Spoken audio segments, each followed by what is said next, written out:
Mr. Speaker, sir, Honorable Prime Minister, Honorable Leader of Opposition, Honorable Ministers, Honorable Members of Parliament, and Members of the public. Mr. Speaker, sir, I wish to thank His Excellency the President for his thoughtful and encouraging statement at the opening of Parliament session. In highlighting the issues and challenges that our nation is facing, he showed us how we can realistically move forward. Mr. Speaker, sir, at this time last year, no one had a clue that year 2020 will challenge our society, our economy, and our country in so many different ways. We are in a period of great stress and anxiety, and our road to recovery is rocky and uncertain. Our greatest challenge must be to rebuild our economy and keep our citizens safe, secure, and employed. Fiji is not alone. The whole world has been threatened by the COVID-19 pandemic. Every country, whether rich or poor, with an economy small or large, has been affected. Each government had to create an ecosystem of support for their people, and this has meant record debt levels. Mr. Speaker, sir, His Excellency has asked us to focus our attention on 3 areas for action. These are the containment of COVID-19, the rebuilding of our economy, and sustainable development as we continue our crusade on climate, oceans, and biodiversity crisis. Mr. Speaker, sir, my ministries have set clear goals aligned to these 3 priorities, and we are delivering against each one. Mr. Speaker, sir, the pandemic presents many challenges for the municipalities. Challenges very similar to what other businesses are experiencing. After all, municipal councils are also complex, large to micro-sized business. They have customers, they have a large number of employees, operate a breadth of essential services and facilities, and it is expected that their cost and revenue must be managed tightly. Just like any other business, they cannot sit back and wait for things to get better. They must think long-term and position themselves for a strong recovery. Mr. Speaker, sir, when COVID-19 reached our shores earlier this year, the whole of government machinery immediately went into action. The Ministry of Local Government moved quickly to spread market vendors across 54 decentralized market sites to ensure social distancing and installed sanitizers at public places. Council properties were made available for fever clinics and as isolation centers. We facilitated the opening of flea markets to provide SME opportunities for those who had lost their jobs. We raised awareness on the do's and don'ts of preventing COVID-19. Mr. Speaker, sir, all 13 municipal councils stand ready to assist in containing this virus. Mr. Speaker, sir, the second priority outlined by our President is economic recovery. The OECD report states that many economies will not recover their 2019 output levels until 2022 at the earliest.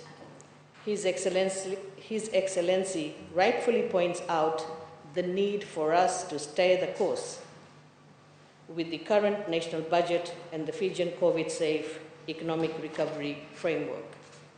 On that note, Mr. Speaker, sir, I acknowledge the efforts of the Honourable Minister for Economy for the pro-growth stimulus budget, creating conditions for reigniting economic growth and job creation that will put Fiji on a sustainable path to economic recovery. Many initiatives have now either been successfully rolled out or are in the process of being implemented. Mr. Speaker, sir, in response to our government's incentive to increase residential construction, the Ministry of Housing and Community Development has taken on a wider responsibility this financial year. The increase to 30,000 in the first home grant for Fijians to construct their first home has seen many more Fijians convert their dreams into reality. A total of 260 applications have now been approved under the First Home, First Land Grant Assistance Program, with a total payout in excess of $3.7 million. This assistance increases economic activity, spurs the construction sector, and creates more business activity and much-needed employment for many Fijians. Mr. Speaker, sir, the Ministry has not stopped at that. 3 capital projects in Lendrisasa, Duve, and Waindamu under the Upgrade of Informal Settlement Program are completed or near completion. Over 450 households will soon receive their 99-year leases. Mr. Speaker, sir, with these projects complete, the Ministry is now working towards the commencement of capital works in 4 other settlements, Tore and Tavela in the west, Sakoda and Wakanisila in the Central Division. We are creating more employment in the important construction sector. We are building not only homes, but our collective economic recovery. Mr. Speaker, sir, at this point, I wish to explain one very important fact about the upgrade of informal settlements. Opposition members continue to ask, why is it taking so long? Mr. Speaker, sir, His Excellency has rightly pointed out that a government cannot settle for short-term assistance, nor quick-fix solutions. The Fiji First government's investment in upgrading informal settlement is both extensive and long-term. It is easy to draw a scheme plan and provide everyone with a short-term lease agreement, but a responsible government will do it the proper way. And this is what we are doing. Every settlement that we upgrade has proper roads, drains, water, electricity, and sewage facilities. The upgraded lots that the settlers receive at the end of these developments have a commercial value that will assist them in securing funding not only to acquire the land, but to build a proper home.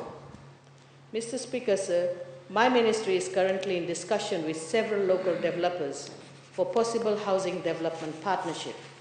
Though discussions are still in the preliminary stages, along with reforms currently underway with the Housing Authority and Public Rental Board, we are confident that we can work closely with the private sector in this area. Whilst economic recovery is our urgent priority, the Ministry has never forgotten those who are most vulnerable. After the pandemic was declared, the Housing Authority and PRB announced relief packages to their customers and tenants. We also worked with Heart Homes, funded through the national budget, to provide rent concession to those whose income was affected. Mr. Speaker, sir, on improved service delivery, the biggest challenge to this is corruption.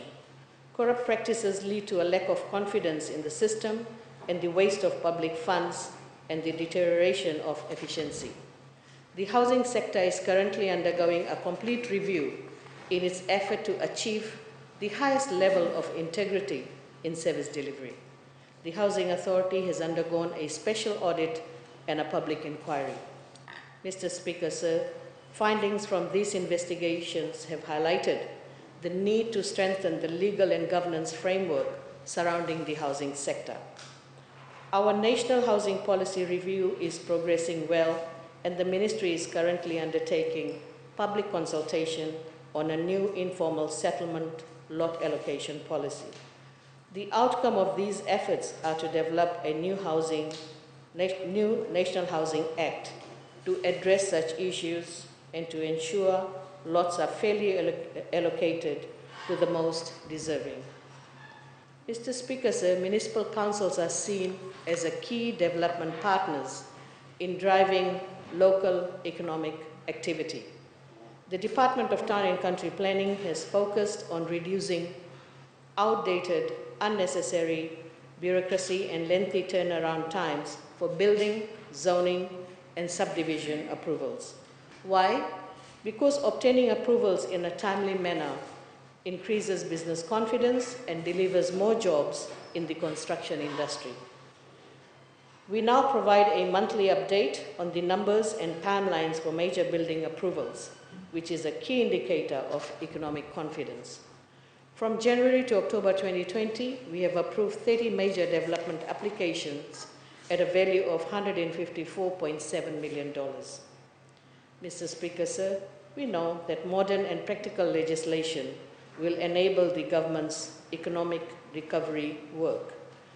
The town and country planning and subdivision of land legislations are way outdated and are being reviewed to reflect the demands and dynamics of a modern construction and planning environment based on world's best practice. The outdated general provisions of the Town Planning Act will be replaced with new modern regulations providing the necessary guidance on areas such as setbacks and plot ratios. We must respond to the needs of our changing housing sector and the increase in commercial developments. Mr. Speaker, sir, municipal council infrastructure projects also have a vital role to play in Fiji's economic recovery. While increasing the livability of our cities and towns, they also provide employment. Our teams of special administrators across Fiji have created a total of 35 projects which are now at different stages of development. Municipal council projects, whether it be parks, town beautification and e-hub, a decentralized transport hub, car parking stations, markets, or market infrastructure, must be equitably distributed across the country. Mr. Speaker, sir, the President also emphasized the increased importance of digitization to our economic recovery. The COVID crisis has accelerated digitization around the globe. There are now a multitude of ways we can serve our citizens and businesses in this new environment. The Ministry of Local Government has endorsed a transformative approach to digitization. We will build an e-services platform linking and harmonizing the work of Fiji's 13 municipal councils. Our digitization strategy will deliver a My Council app and a complete range of e-services that will transform how our ratepayers interact with the councils. This work is a game changer. The benefits are wide-ranging from online construction approvals, online payment of rates, permits, fines, and the easier payment of bus and taxi-based fees. Over time, ratepayers will be able to book council venues and facilities online, find and pay for parking, and lodge complaints. We will roll out the MLG e-services platform over the next 4 years. And again, I want to thank the Minister for Economy for giving us some seed funding to roll out this program. Mr. Speaker, sir, in response to the third priority outlined by the President, the Ministry of Local Government's response to the climate change, oceans, and biodiversity crisis is best reflected in the Savu-Savu Blue Town model. The significant economic impacts of COVID-19 have highlighted the urgency for a blue economy. Focused on economic recovery and resilience, the Savu-Savu Blue Town Initiative is a powerful, replicable model to ensure local communities not only survive this crisis, but also thrive. The groundbreaking Blue Town model is a world's first and is designed to develop sustainable livelihoods, mitigate climate change, and reduce ocean pollution.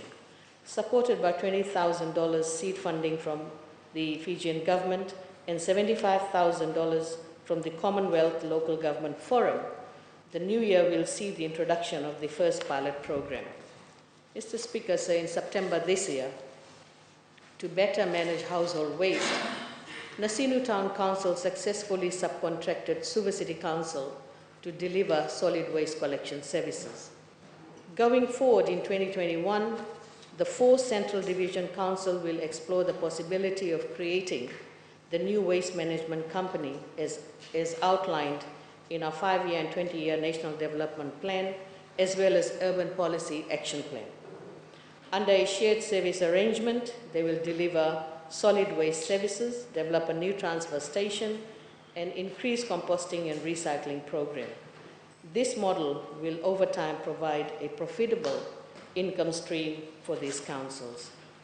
Mr. Speaker, sir, the entire effort of my 2 ministries is directed towards increasing our much-needed economic recovery and the long-term well-being of all Fijians. Mr. Speaker, sir, before I take my seat, I wish to thank Honorable Bulitavu for providing positive feedback on how government assistance and projects have reached rural communities based on his personal experience. But on the other hand, Mr. Speaker, sir, I have to jog Honorable Kurindrani's memory that every ministry has achieved a lot in the last 2 years, and even during COVID-19 period. Therefore, it is not correct for him to say, and I quote, "Only thing government achieved was controlling COVID-19, unquote." Mr. Speaker, sir, let me give an account of what my 2 ministries achieved if I have not said enough. In 2020, we opened Reki Reki Market, Langere, Namaka Market, including Korovo restroom facility. Opening of 3 fire stations in Nakasi, Lemi, and Reki Reki in 2020. Over 2,900 households received 27.3 million in assistance to purchase their first land or build or buy their first home. A total of 73 households that were victims of accidental fires have been assisted. A total of 48 families have been assisted so far with the 1/3 and 2/3 assistance for rural housing. A 19-year-old informal settlement upgrade policy is going through public consultation to ensure low-income earning Fijians benefit in informal settlements. Over 1,600 families living in PRB flats have continued to receive government subsidies, a total of 2.9 million paid in the last 2 years. Heart homes have been allocated with assistance of 1.3 million to look after over 800 households in these homes. Both Housing Authority and Public Rental Board are under a complete restructure to deliver better services to Fijians. So, Mr. Speaker, sir, I once again commend His Excellency the President for his opening statement. Thank you. Thank you for listening. Thank you, Mr. Speaker, sir.